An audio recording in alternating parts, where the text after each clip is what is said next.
What we do here is we enact a scenario on a crisis patient.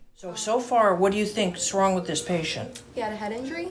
That's correct. Why do you know that? Because he has bruising on his head and some blood. Excellent. She did a quick look across the room, checked him out. So what is the question you're going to ask him right now? Did you fall? Exactly. So now that you got to look and see on the monitor, what kind of numbers did you get? His heart Tell rate me what it means. His heart rate is 65. He has a low O2 at 92. Yes. His blood pressure is 97/68. Next is airway. What are you going to check out airway? I'm gonna look at the patient's eyes, see if they're Oxygen equal. first. Well, Yeah, go ahead. oxygen first. See if his pupils are equal, round, and reactive. Okay. And are they? So that one is dilating. This Yeah. one, they're reacting to the light. Okay. Yeah. I didn't know they could do that. I didn't know that either. Rose, why they can go to the hospital and do an internship and they can see patients? What makes this simulator more effective? Because they're not scared. We make it very nurturing and open, so when they come in here, if they happen to make a mistake on the mannequin, it's not like making a mistake on a human being. So yeah, I would assess the eyes. I can look at his head. I can see that he does have like a contusion or whatever on his head. I can check his airway, feel his carotid pulse, which... Right.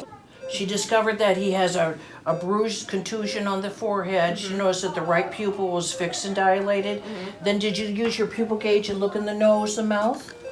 Well, yeah, and his nose does have some blood on it. Yes. So he's bleeding from his Very nose. good. Okay, his mouth very good. appears And how about normal. his neck? What are you going to check on his neck? I'm going to feel the pulse. What are the pulses called? Carotid. Correct. And feel for crepitus. And? And trachea midline. Excellent. Strong work.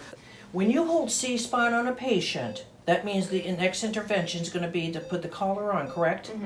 When you put the collar on, this chin, your job is to put it under. Your job is to take it over. You're never going to reach over the patient. Okay. Do the collar and continue C-spine.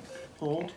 You can also throw hundreds of scenarios at them, right? That they wouldn't necessarily see in a week or two in a hospital? That's correct. So we get them prepared from anything from A to Z. His respiratory rate is at the lower end of normal. I was seeing a rise and fall. Is it there anymore? Yes. Okay, go ahead and name the pulses that you're going to check. Radial. What's that called? Brachial. Yes. Radial. Yes. Femoral, popliteal, dorsalis pedis, posterior tibial. Very good. I'm gonna check the dorsalis pedis. Yes. And then the posterior tibial, or is it this Posterior tibial. Posterior tibial. Yep. Very good. And How'd you like that? fun.